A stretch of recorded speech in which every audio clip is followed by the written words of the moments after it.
En esta ocasión nos corresponde el estudio de la porción número 40 de la Torah.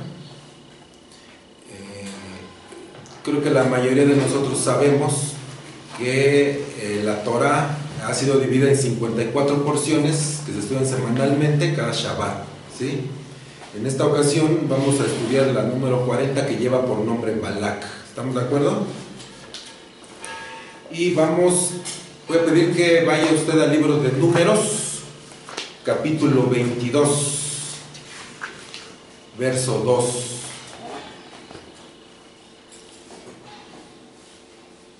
Amén. Saludamos a los hermanos que están viéndonos a través de la transmisión en vivo. Deseamos que el Eterno esté hablándonos en esta hora y que su palabra sea de bendición. Decía David que en los estudios de la Parashá pues siempre es bueno encontrar a Yeshua, ¿verdad? Yeshua es la Torah viviente, ¿estamos de acuerdo? En toda la escritura él está. Estamos conscientes que la palabra del Eterno es buena. En la palabra del Eterno no hay nada que le sobre, ¿verdad? No hay ningún sobrante que deba ser desechado, no hay ningún faltante que deba ser completado. Escuché en algún lugar que la palabra de Dios es la palabra inspirada, es la palabra infalible, es la palabra inerrante y autoritativa de Dios, y no le falta nada. Y es todo lo que necesitamos para vivir en esta tierra. Entonces vamos a sacar un poco de sabiduría en esta tarde, y con la ayuda del Eterno que nos ayude a entenderla, a trazarla correctamente y lo más importante, a ponerla por obra. ¿Estamos de acuerdo? Dice la Escritura, ya lo tiene usted, el libro de Números, capítulo 22, verso 2. Creen que me estoy dando cuenta que ya no veo igual, no sé si a lo mejor está un poquito bajo, pero ya no veo igual. Me jactaba yo de tener una muy buena vista, pero creo que ya no es lo mismo, ¿Ya tiene usted el capítulo 2?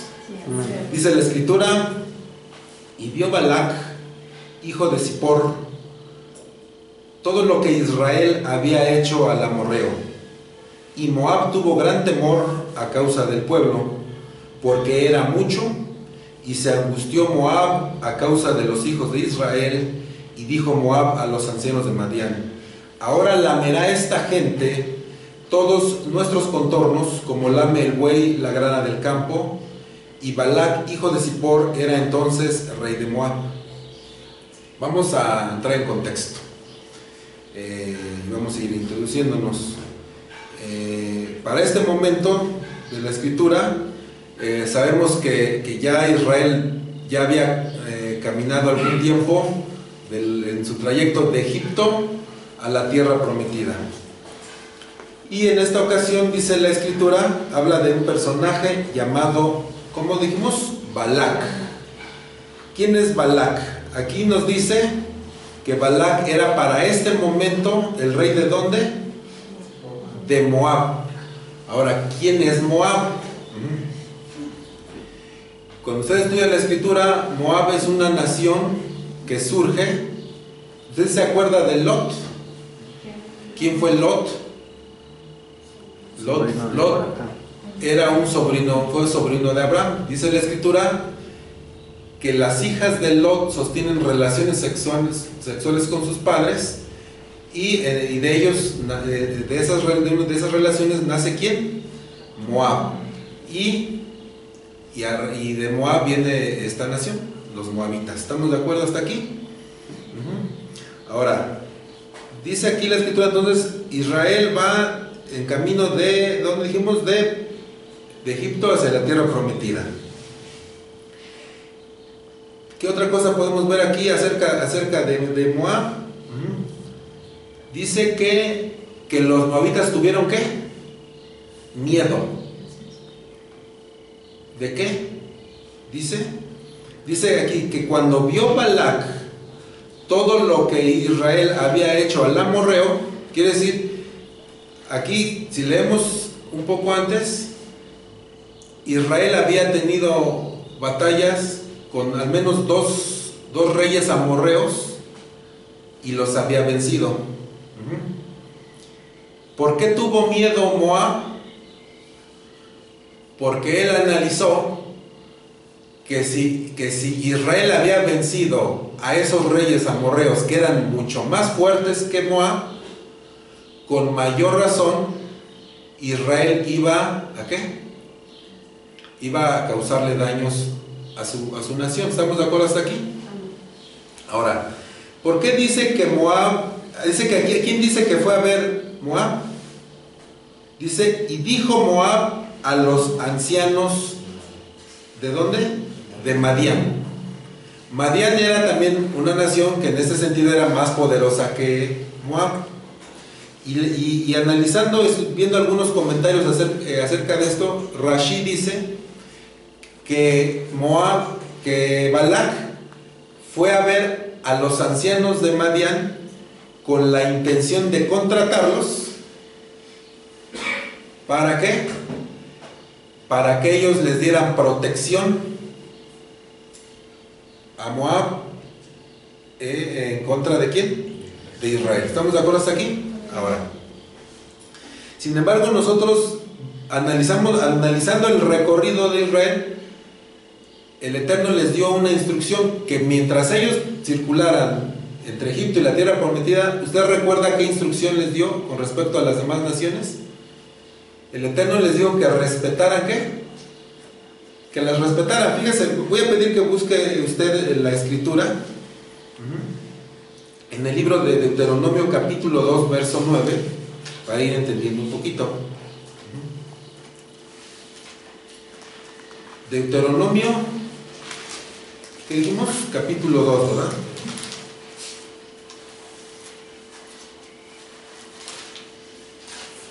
Vamos a ver. Deuteronomio capítulo 2 verso 9. Aquí habla específicamente de las instrucciones que el Eterno le da a Israel con respecto a ¿quién? A Moab. Dice, y el Eterno me dijo, ¿qué dice? No molestes a Moab, ni te empeñes con ellos en guerra, porque no te daré posesión de su tierra, porque yo he dado a Ar por heredad, ¿a quién dice? A los hijos de Lot. Comprobamos que Moab es una nación que desciende ¿de quién? De Lot. Y el Eterno les da la instrucción a Israel que mientras vayan a la tierra prometida no se metieran con Moab y que respetaran su territorio. ¿Estamos de acuerdo hasta aquí? De tal manera que podemos entender que Balac no tenía razones para tener miedo ¿de quién? De Israel, porque Israel ya tenía la instrucción de respetar a Balac. Sin embargo, Balac tuvo temor. ¿Estamos de acuerdo hasta aquí, verdad? Ahora, vamos a continuar la lectura. Dice, vamos al verso 4, donde dice, y dijo Moab a los ancianos de Madián, ahora lamerá esta gente todos nuestros contornos como lame el buey la grana del campo. Y Balac, hijo de Zippor, era entonces rey de Moab. El 5 dice, por tanto, envió mensajeros a Balaam, hijo de Beor, en Petor, que está junto al río en la tierra de los hijos de su pueblo, para que lo llamasen diciendo, un pueblo ha salido de Egipto, y aquí cubre la faz de la tierra y habita delante de mí. ¿Qué es lo que le estaban pidiendo entonces a Balaam? Dice, ven pues ahora, te ruego, y maldíceme a este pueblo, porque es más fuerte que yo. Quizá yo pueda herirlo y echarlo de la tierra, pues yo sé que el que tú bendigas será bendito, y el que tú maldigas será maldito. Ahora, aquí ya entra a la escena otro personaje más. ¿Quién es el nuevo personaje? Balaam. Entonces, ¿quién es Balaam?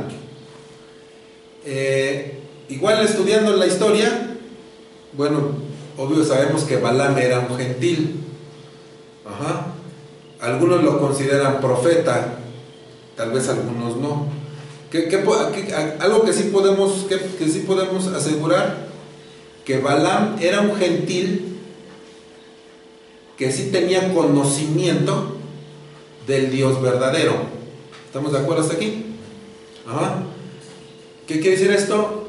Que así como Israel era una nación que tenía el conocimiento del Dios único y verdadero, también existían en las naciones algunas personas que tenían el conocimiento del Dios de Israel, del Dios único, y tenían su confianza en Él, tenían conocimiento de lo que hoy conocemos como es el monoteísmo. Todas las naciones para ese tiempo eran politeístas, pero había algunos algunos extranjeros, algunos no israelitas que tenían el conocimiento del Dios de Israel. Pero podemos ver en el caso de Balaam que conocían el Dios de Israel, y no solamente eso, sino que sí tenía revelaciones de parte de Dios. ¿Estamos de acuerdo hasta aquí? Recibía palabra de parte del Eterno, pero había algunos problemas con él.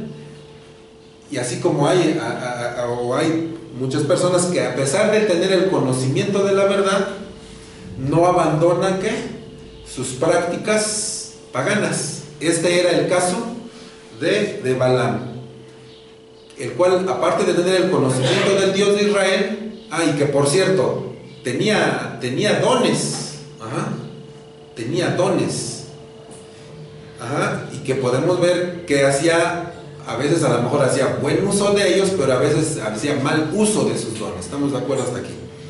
Entonces, él también tenía conocimiento de todo lo que son la adivinación y el paganismo. Entonces, ¿qué pasaba con él? Que hacía una mezcla de todo el conocimiento, y así era como él obraba. ¿Estamos de acuerdo? Hasta aquí.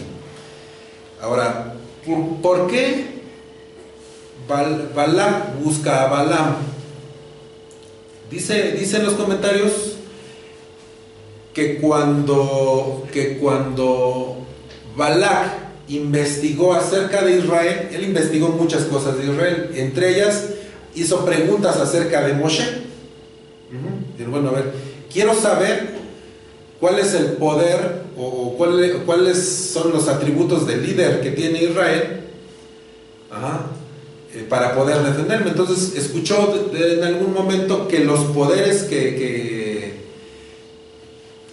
había en Moshe, claro, venían del Eterno, del Dios de Israel, pero que radicaban en su boca. Es la razón por la cual él buscó otro personaje que tuviera un poder muy fuerte en su boca, y que de esta manera estuvieran en igualdad de circunstancias para poder defenderse de Israel. Es la razón por la cual él opta por buscar a Balaam. ¿Y cuál era la principal fama de Balaam? Efectivamente, que cuando él maldecía a alguien, ¿qué pasaba? La maldición se cumplía, pero cuando él bendecía a alguien también, esa bendición venía.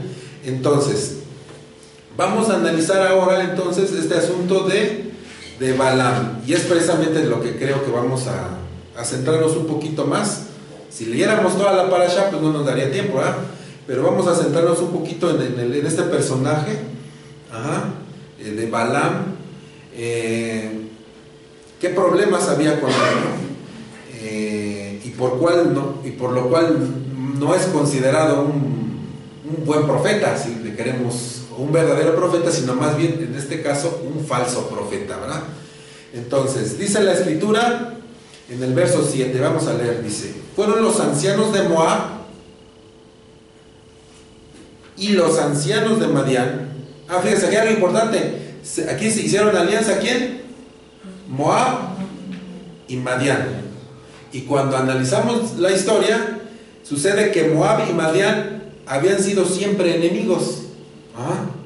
Pero, fíjense cómo pasa. Hay personas que pueden no llevarse bien, pero cuando se trata de hacerle la vida pesada a veces a un hijo de Dios, olvidan sus diferencias, y se unen con un propósito en común de poner tropiezo a los hijos de Israel, ¿verdad?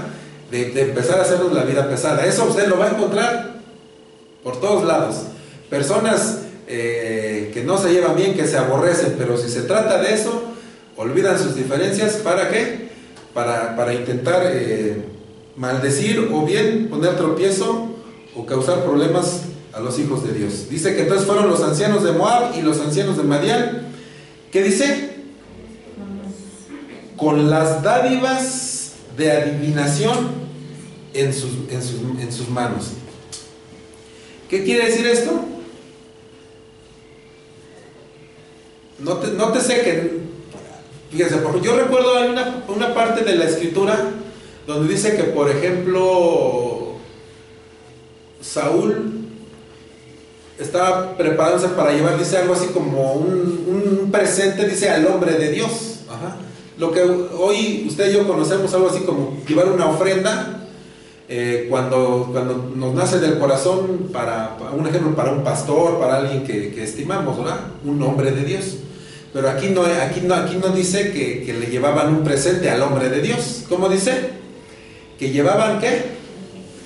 La dádiva de adivinación. ¿Qué quiere decir eso? Que ellos llevaban, ¿qué? Dinero, llevaban un pago para el servicio que ellos iban a pedir de Balaam. Quiere decir que Balaam no servía al Eterno, o no hacía uso de sus dones con un corazón sincero, con un corazón recto delante del Eterno.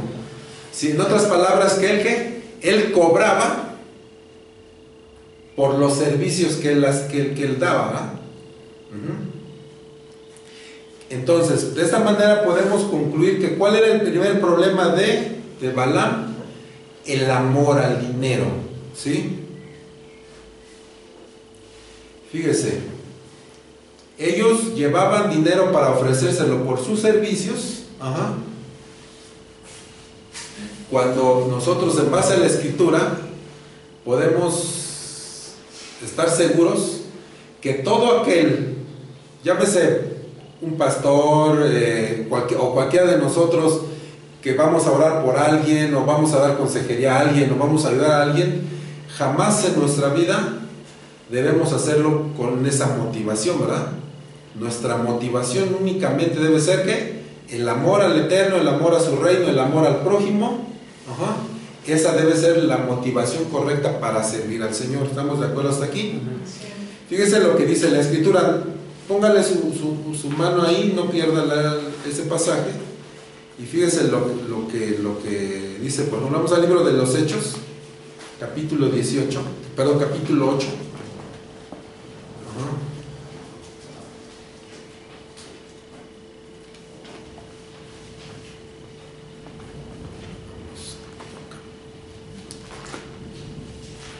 Hechos capítulo 8.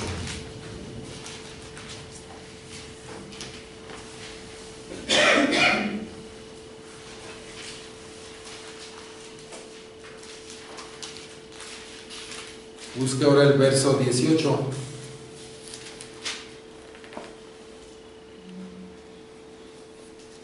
Entonces, fíjense qué diferencia entre lo que vamos a leer ahorita de Balaam y la actitud de Pedro, ¿verdad? De los apóstoles. Vaya. ¿Ya lo tiene usted? El Hechos capítulo 8, verso 18 al 21 dice: cuando vio Simón, aquí se refiere a Simón el mago, no Pedro, ¿verdad? Dice: cuando vio Simón que por la imposición de las manos de los apóstoles se daba el Espíritu Santo, ¿qué dice aquí la Escritura? Les ofreció dinero, diciendo: dadme también este poder para que cualquiera a quien yo impusiere las manos reciba el Espíritu Santo. Entonces Pedro, vea la reacción de un verdadero hombre de Dios, diciéndole: entonces Pedro le dijo: tu dinero perezca contigo, porque has pensado que el don de Dios se obtiene con dinero. No tienes tú parte ni suerte en este asunto, porque tu corazón no es recto delante de Dios. Entonces, en el momento que nosotros que nosotros pudiera haber esa sensación de interés de servir por dinero, debemos de tener mucho cuidado, porque es una fuerte alarma de que estamos desviándonos. ¿Estamos de acuerdo?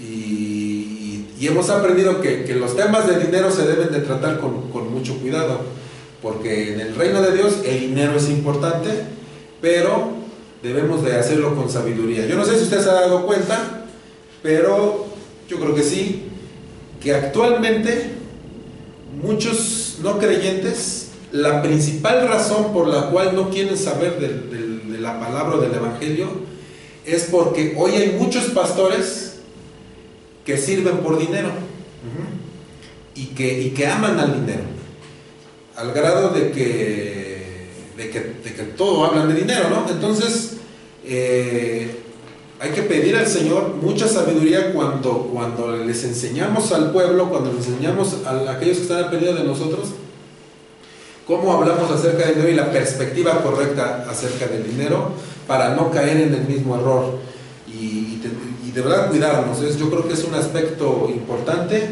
que no debemos de descuidar jamás. ¿Estamos de acuerdo hasta aquí? Vamos a seguir leyendo, vamos a regresar al capítulo 20. Bueno, busque una cita más, el libro de Judas, está casi al final de la escritura. Busque Judas 11. Acuérdese que Judas tiene un solo capítulo.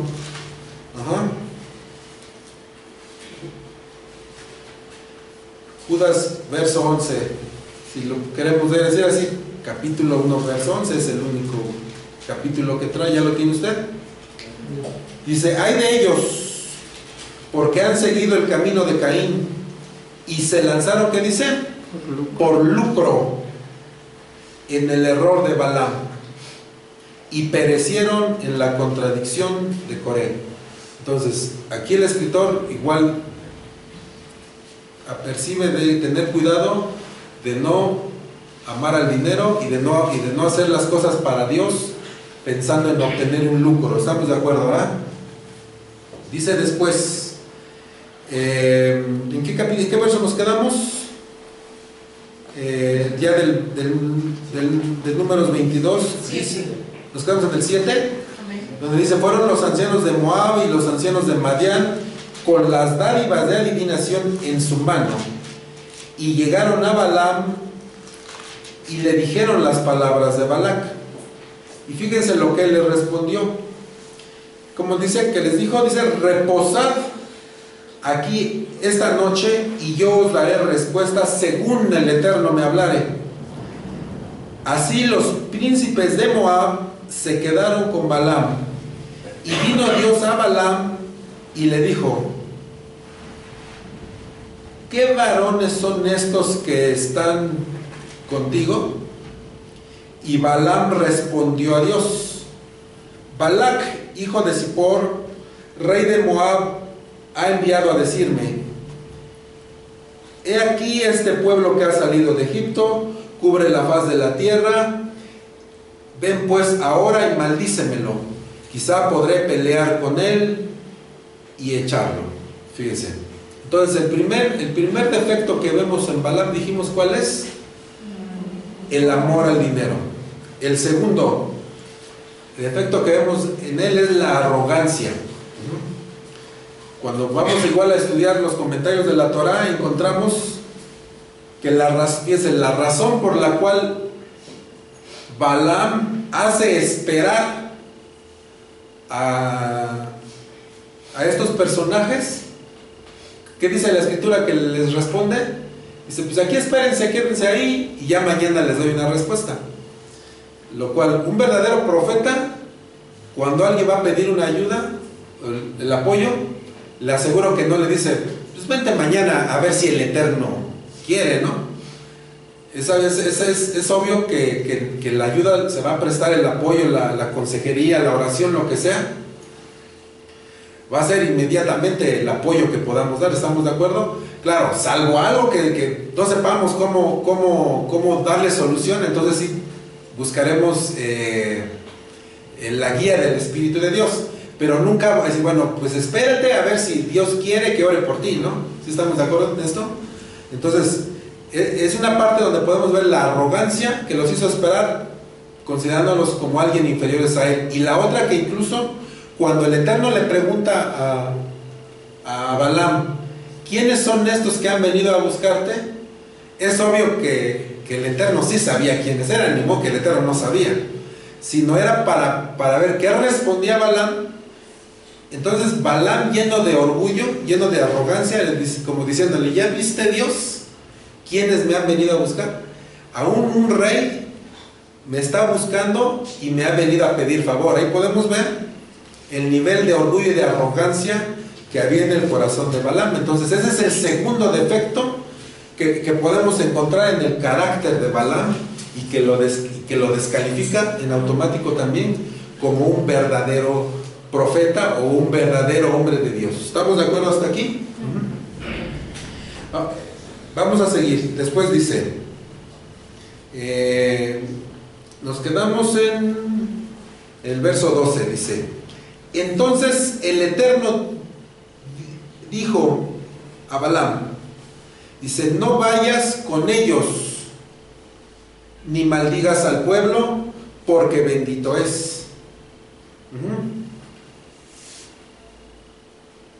Dice, así Balaam se levantó por la mañana y dijo a los príncipes de Balac, volveos a vuestra tierra, porque el Eterno no me quiere dejar ir con vosotros. Como dicen, bueno, yo, si por mí fuera, sí voy, pero ¿qué creen? Que el Eterno no quiere. Ahora, aquí cuando dicen, no vayas, porque el pueblo bendito es. ¿Sí se acuerdan qué es bendición y qué es maldición, verdad? Curiosamente, yo después de muchos años de cristiano no lo vine a entender hasta cuando el apóstol dijo, bueno, ¿qué es la bendición? Es ese poder espiritual que viene sobre una persona o sobre algo para cumplir, ¿qué? El propósito por el cual fue creado.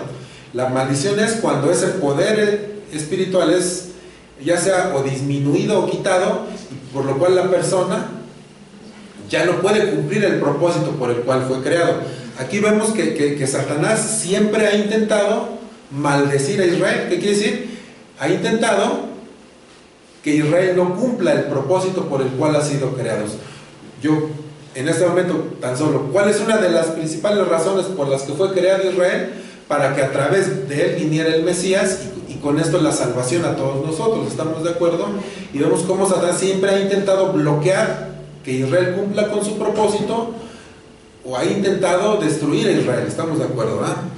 Entonces dice aquí que el Eterno le dice, no vayas. Vamos a ver lo que dice el verso 15. Dice, volvió. Entonces él los envía de regreso. Dice, ¿qué creen? No. El Eterno dice que no. Entonces ellos van de regreso. Dice que ya le avisan a Balac que no quiso ir. Y dice el verso 15, dice, volvió Balac a enviar otra vez, ¿qué dice? Más príncipes y más honorables que los otros, los cuales vinieron a Balaam. O sea, ¿qué quiere decir? Que él sabía que no había hecho caso, porque consideró que aquellos que había enviado no eran lo suficientemente importantes como para escucharlo y atender la petición de Balac. Entonces, que bueno, voy a tener que mandar mucho más líderes y todavía de más alto rango, a ver si así me escuchan. Dice, y le dijeron, así dice Balac, hijo de Zippor, te ruego, fíjense, el rey rogándole a Balaam, dice, te ruego que no dejes de venir a mí, porque sin duda, fíjense cómo sí conocían cómo era Balaam.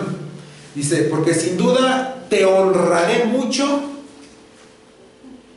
y haré todo lo que tú me digas.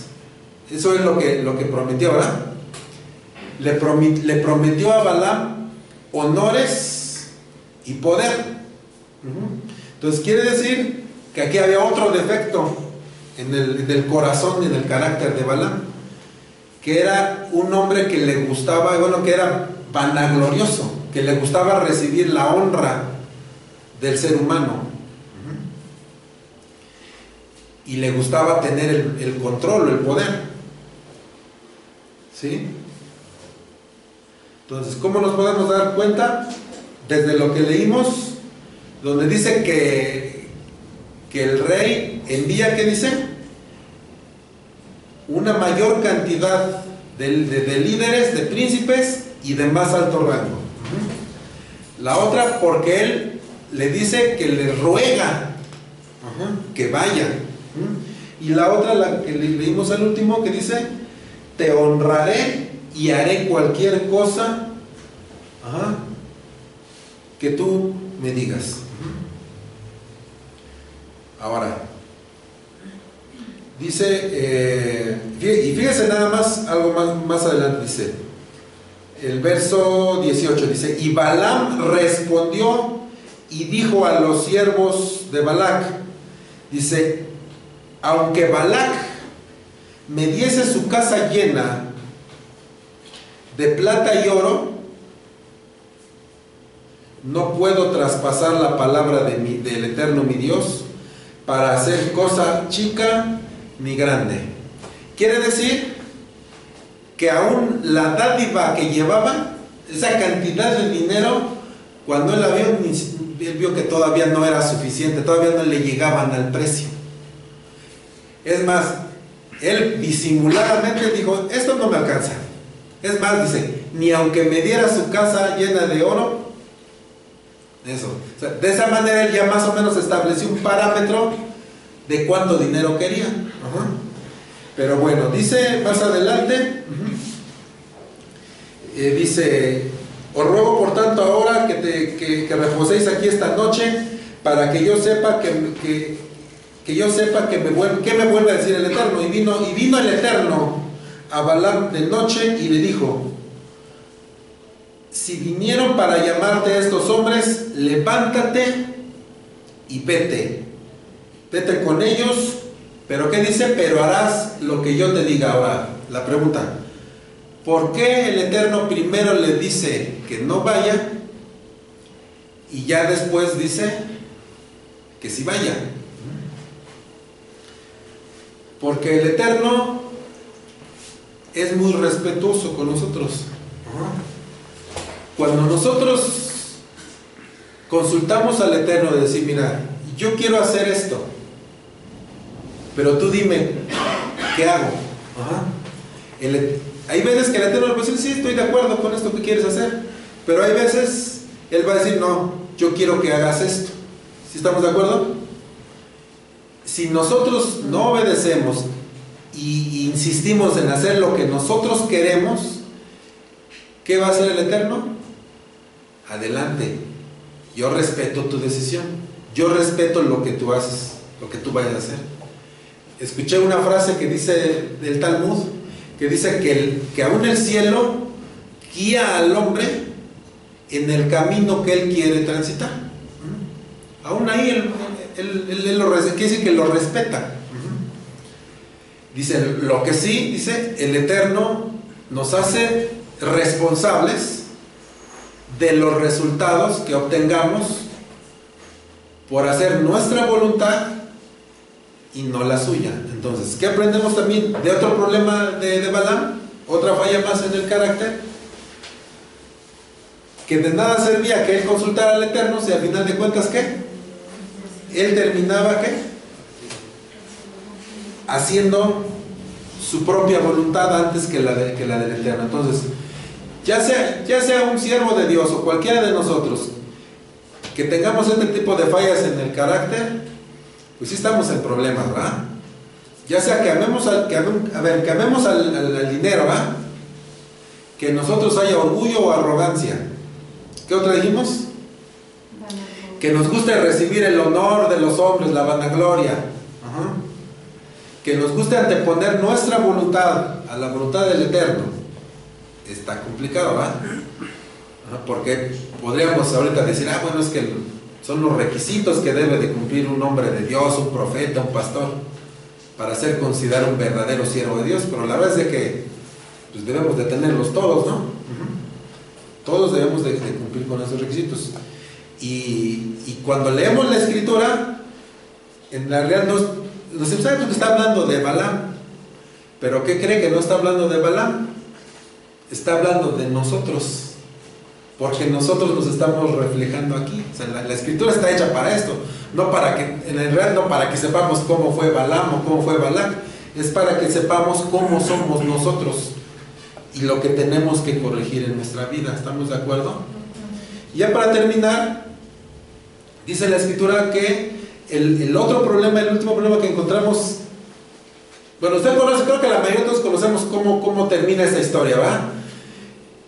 Que Balaam termina bendiciendo a Israel y no lo pudo maldecir. ¿Por qué no lo pudo maldecir? Dice que el niño le dijo, no lo vas a poder maldecir porque él es bendito. Ahora, ¿qué garantizaba que esa bendición en verdad se hiciera efectiva? La obediencia a la Torah. De tal manera que, fíjese lo que dice el libro de Números, ya para terminar, capítulo 31.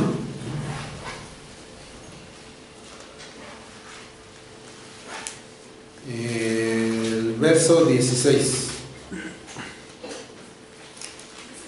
Dice: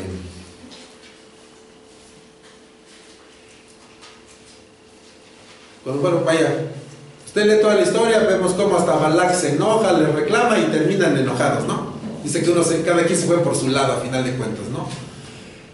Ahí ya no dice otra cosa, pero aquí fíjese lo que sí dice, he aquí, por consejo de Balaam,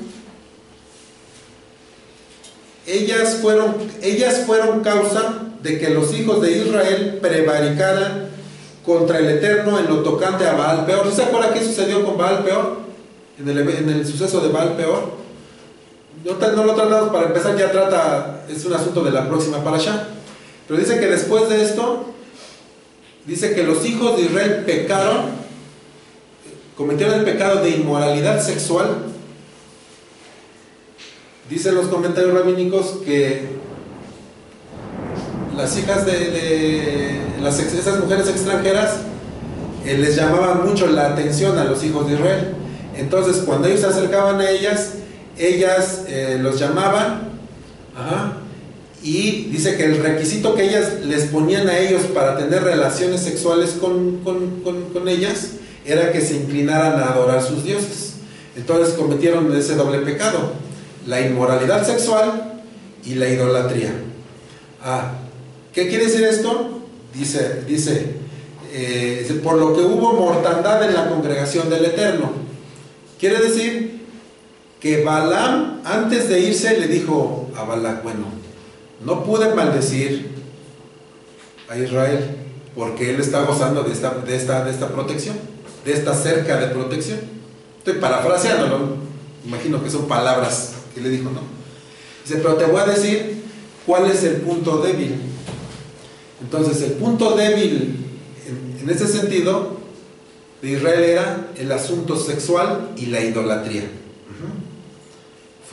Era un problema que frecuentemente Israel caía en la idolatría. Dice, entonces, si tú haces esto y logras, o sea, no hay forma de maldecirlos, es imposible, pero si tú logras que ellos transgredan la Torah, que ellos se salgan de la cerca de protección, entonces sí hay forma de poder causarles un daño. Y comprobamos que desgraciadamente sí fue lo que ocurrió, que en el momento en el que Israel transgrede la Torah, ellos se salen de esa cerca protectora, y es entonces cuando sí quedan desprotegidos. Y eso es lo que pues en esta noche yo quisiera que lo meditáramos, porque esto que estamos platicando no es nada nuevo para nosotros. Es algo que no nada más en esta parte de la escritura vemos. En muchas partes de la escritura podemos ver que esa obediencia es parte elemental para poder gozar de la protección del Eterno. Que el Eterno en su misericordia, a pesar de que somos unos transgresores y frecuentemente pecamos, nos ha guardado de muchas cosas, pero la invitación en esta hora para nosotros, para cada uno de nosotros, empezando por mí mismo, es que nos esforcemos en obedecer su palabra porque de esa manera viviremos confiados, ¿estamos de acuerdo? Vemos que la promesa de parte del Eterno para Israel ha sido fiel. Actualmente Israel sigue existiendo, a pesar de los intentos que el enemigo ha hecho para destruir a Israel. Israel sigue existiendo, está de pie, es una gran potencia y goza de la protección del Eterno. Muchos enemigos tienen alrededor, todas las naciones alrededor de él son sus enemigos, pero ellos viven confiados porque el Eterno los protege. Y la Escritura dice, y de esos mismos privilegios que Israel tiene, y los tenemos nosotros. La Escritura es muy clara cuando dice, si vosotros sois de Mashiach, ciertamente, ¿qué dice? Linaje de Abraham sois y herederos según la promesa. Entonces vamos a dar gracias al Eterno, ¿no? Porque gracias a la obra de Mashiach, nosotros, a pesar de que no tenemos esa sangre de Abraham, pero somos incluidos en el pacto y formamos parte de Israel por la obra del Mesías. ¿Estamos de acuerdo? Vamos a dar gracias al Eterno. Vamos a